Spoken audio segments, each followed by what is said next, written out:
All right, what's going on, boys and girls? So, first thing I do is I walk into the recording studio, I fire up the computer, and the first gaming bit of news that I see is Microsoft buys Bethesda, or Microsoft plus Bethesda.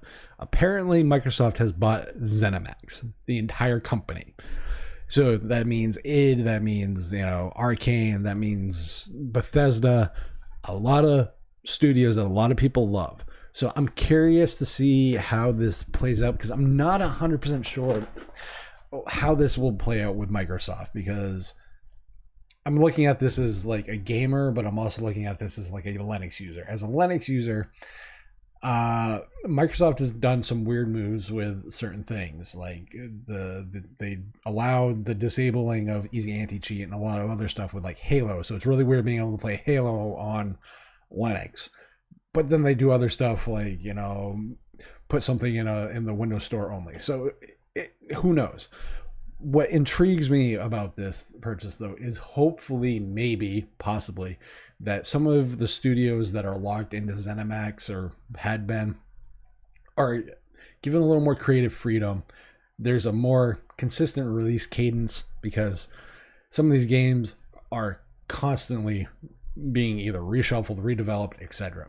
The biggest question I have, though, is what's this do for the modding community around games like Skyrim or the Elder Scrolls games, for the Fallout games, etc. Because those games have the longevity and the people keep fucking buying them, because specifically on the PC end of things, those games have the longevity because of the modding community, because there's always constant content. There's always ways to tweak and change and update and do different things.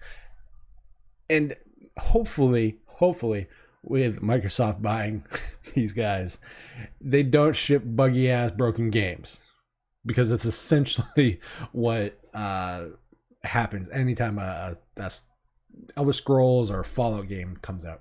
It takes the modding community on the PC end to actually fix the shit. So I'm cautious. I'm somewhat optimistic. It's gonna really have to see how it plays out.